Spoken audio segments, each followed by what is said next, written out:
I feel like at this point, stablecoins have become just a very common thing to talk about, and most people don't realize how these stablecoins actually affect the underlying networks that they're issued out on. And I've always said it's all based on supply and demand.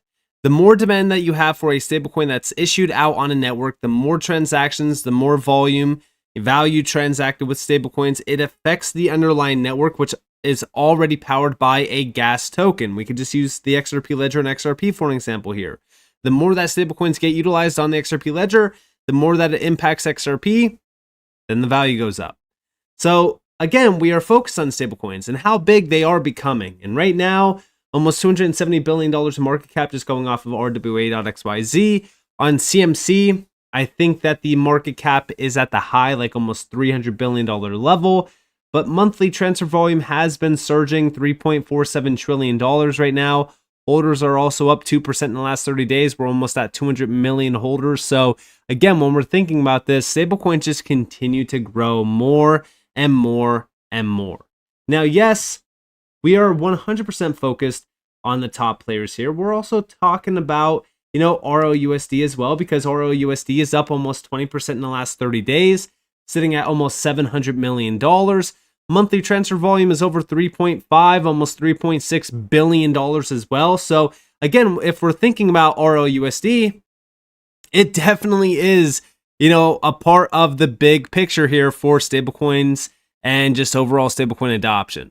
And these are the types of stablecoins that I personally see being a part of the space for the next 10 plus years, because it's a stablecoin that is fully regulated, fully compliant, fully backed in a very transparent way. They give us monthly breakdowns of, the whole backing behind ROUSD and everything about ROUSD. And you could technically say the same about USDC, is that almost everything is fully transparent.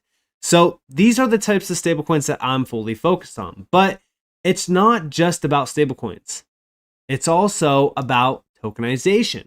And tokenization on the XRP ledger has grown over 20+% in the last 30 days, sitting at about almost $306 million. This is a great start. Obviously, we have a lot more to go here for the XRPL because we're looking at least $1 billion plus by the end of this year. We don't know if that's going to happen, but over time, we will see trillions of dollars on almost all of these public networks because it just makes a lot of sense, especially the ones that are extremely, efficient, extremely valuable in the sense of, what they offer. So when we think about the XRPL and all the efficiencies tied to it, yeah, I do think that trillions of dollars will be on the XRP ledger and moving over the actual ledger as well.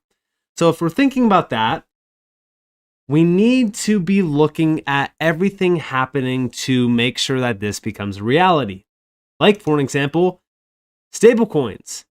Now is the best time to lock in with iTrust Capital, where you could tap into their Roth IRA crypto-designed platform or even their premium custody account that allows you to hold crypto safely and soundly. You never have to worry about if your crypto is going to disappear overnight because this is a closed-loop system. Assets are held one-to-one off balance sheet, US-based live client service, institutional custody, tax reporting, and 24/7, 365 buying and selling. I personally love the Roth IRA side of their platform. It's incredible, especially for tax-advantaged trading as well as holding crypto. If you guys do want to tap into this, you guys are more than welcome to utilizing my link down in the description below and my promo code as well, where you deposit $1,000 and they give you an additional $100 funding bonus. What are you guys waiting for? Sign up today. You won't regret it. Now holding more US treasuries than countries like Germany, Saudi Arabia, and even South Korea. This is a crazy statement. Holders of US treasury stablecoins versus top foreign holders. We can see that stablecoins now are holding more US treasuries than Saudi Arabia, South Korea, Germany, and the UAE. Every asset on chain. I couldn't agree more. We are witnessing the entire financial system changing, yet it doesn't seem like it because, again, it's happening quietly. Stablecoins are becoming a massive piece of the global system. They make up over 1+% of the global M2 supply, and they are now starting to become top holders compared to countries. This is no joke. But outside of stablecoins, we also see digital asset adoption accelerating in a big way. This past week delivered key developments spanning Fed supervisors signaling blockchain adoption to BNY and Goldman entering the stablecoin reserve business. The shift is clear. Traditional finance is embracing tokenization. Right off the rip, at the Wyoming Blockchain Symposium, which we did talk about in the On-No video from earlier today, Michelle Bowman, the vice chair for supervision at the Fed, gave a speech that signaled bank regulators must move beyond skepticism and embrace blockchain, recognizing their substantial potential to enhance efficiency, safety, speed, and customer experience in financial services. Change is coming. That's what she said. Yeah, this is a crazy confidence boost for crypto because, again, we now have major players from the Fed telling us, guess what? This is happening now, and banks must tap into this to embrace the efficiencies that blockchain has to offer. On top of that, BNY and Goldman Sachs plan to enter stablecoin reserve management business. Why wouldn't they? They understand how big the stablecoin market is becoming. They plan to launch a stablecoin reserve fund investing and managing reserve assets exclusively for Genius-compliant stablecoins. Well, we already know that RLUSD will be a part of that. BNY is already a prime custodian for RLUSD, so it makes a lot of sense. DBS launches tokenized structured notes on Ethereum. They launched tokenized structured notes on Ethereum to eligible investors on third-party digital investment platforms and digital exchanges ADDX, DigiFT, and HydraX. State Street provides custody for JP Morgan's digital debt services. State Street became the first third-party custodian live on JP Morgan's digital debt service, built on Kinexys's digital assets. The capability launched with a $100 million commercial paper issuance by the OCBC. Very interesting. So again, this is the type, it's crazy because when we look at this, we would never have thought that we would be at this point, at this stage in the market, right? But these are the types of moves being made in the span of a week. This is every week is something bigger than the last. And it's starting to accelerate more and more and more. Now, on top of this, the stablecoin boom is happening around the world, which is telling us, and it's giving us a hint at what's happening. All of the players are looking at blockchain, public blockchains. Here we have from the EU, they're weighing public blockchain for digital euro as well.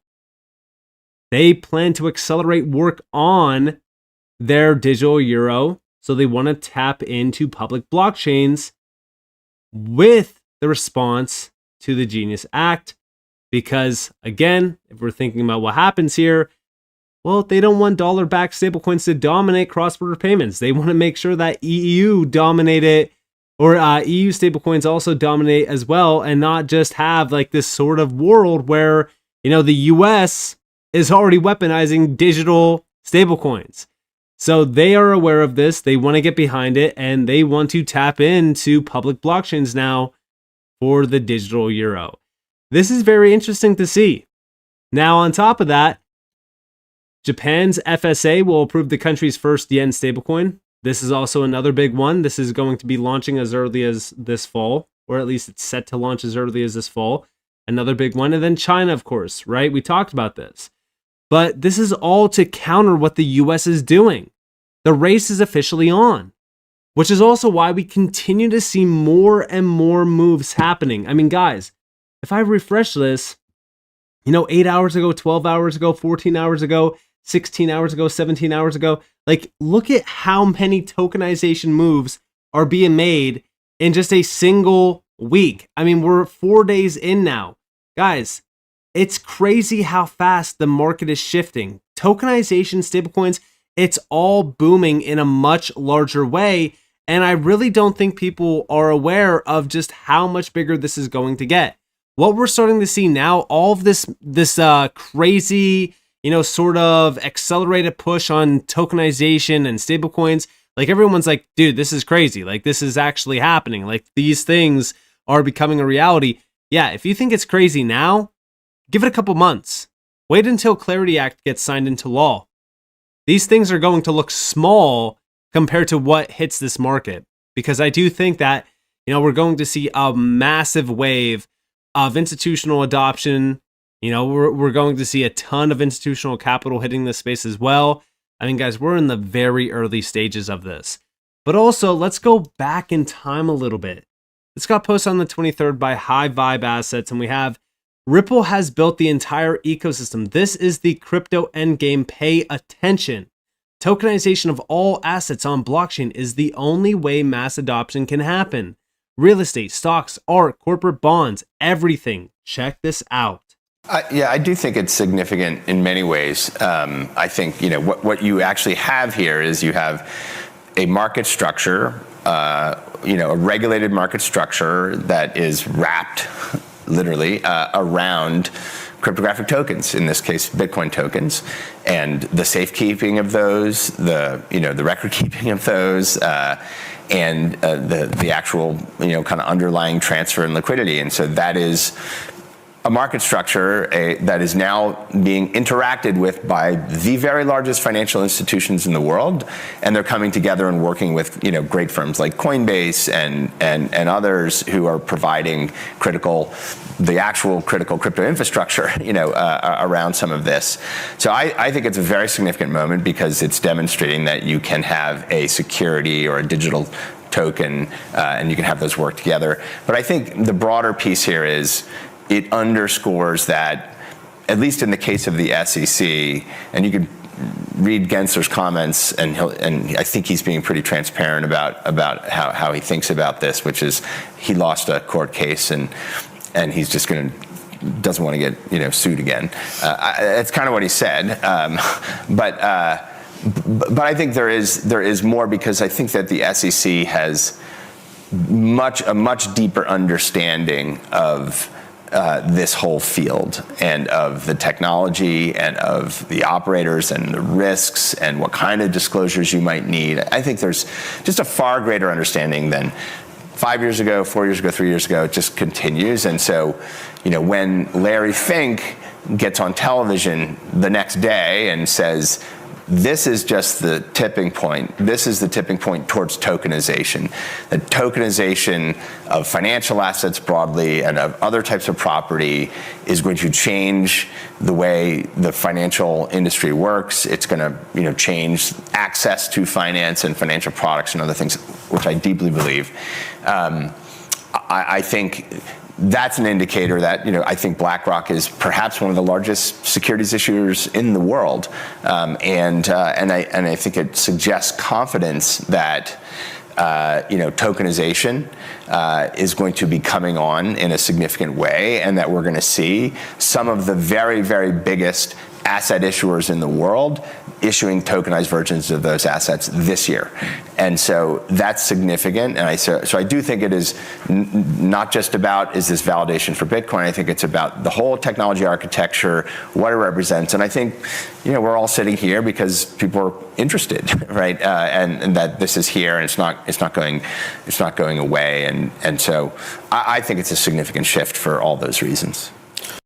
And yeah, right? Like if we're thinking about this is Circle's goal. Like if we go back to that big announcement, right? Like if we're looking at all of these moves being made and we're thinking about all of the shift, right? The big shift in real time happening here. It's very clear that this is just the beginning phase of it. The biggest asset management companies are here, right? We can clearly see that with BNY being here, BlackRock being here. I mean, guys, we have ETFs tied to Bitcoin and Ethereum with a ton of applications for altcoin ETFs as well. And if we're thinking about tokenization at scale, like tokenization, currently speaking, the market for it is $26.48 billion. The actual public networks in this space are only close to about $15 billion. This is really nowhere near where RWA values will be hitting in the coming years. But when we think about what Ripple is doing, XRP and the XRPL is at the center point for what they're doing here. We have here real world asset tokenization is reshaping finance, making traditional assets more accessible and efficient. Learn more about how the XRP ledger is built for RWA tokenization. And even if we think about RWA tokenization on their website, we are immediately met with the XRP ledger. I've always said this, XRP and the XRPL are at the center point for what Ripple is trying to do with tokenization. And they are part of this big boom. They see the value of tokenization. They understand that there will be trillions on chain. And we even have here that the XRP ledger is trusted by financial institutions to tokenize and move assets at high speed and low cost with access to deep liquidity. It helps unlock operational efficiencies while supporting compliance at scale, empowering institutions to build the next generation of regulated finance. And yeah, listen, everything is moving on chain. I don't think that that's a secret at this point. We've been hearing about it from the SEC. We've been hearing about it from players from this current admin. We've also been hearing it from players like Larry Fink. This is already starting. We don't have to wait for the, big confirmation of, I wonder if this is going to be happening. I wonder if it, is going to start. No, it's been happening for quite some time now. The only issue is that everyone expects the trillions of dollars to hit this market almost overnight. But we could see the big step functions. We could see the step function just from, the new year. This is the new year. Look at where we are at now. The value here has grown by almost $8 billion in just the last 8 months alone. So, again, this is only going to accelerate more and more and more, especially with, regulations really, I would say, given the green light to these institutional players to move more money on chain. We are just so early here, and this is going to be the biggest boom moment for XRP, in my opinion, because again, almost all of these networks like XRP, HBAR, XLM, etc., they are going to really be the ones that reap the reward of, having that efficient tech stack, being, around the space for quite some time, being utilized and tested and trialed by some of the biggest names out there. Because again, it shows that they are working. It shows that they work. And they've been battle tested. So they're at like the front line, if you will, for blockchain adoption through tokenization, through stablecoin initiatives. And stablecoins are driving this entire push, in my opinion. Like when we think about how big stablecoins are becoming, it's only making this space more and more liquid, allowing for more and more use cases at scale to become a reality, like tokenizing asset classes like real estate. So I'm very excited about this. And with that being said, I hope that you guys enjoyed this video. If you guys did, definitely leave a like, subscribe, turn notifications on because more free content. You guys are more than welcome to follow me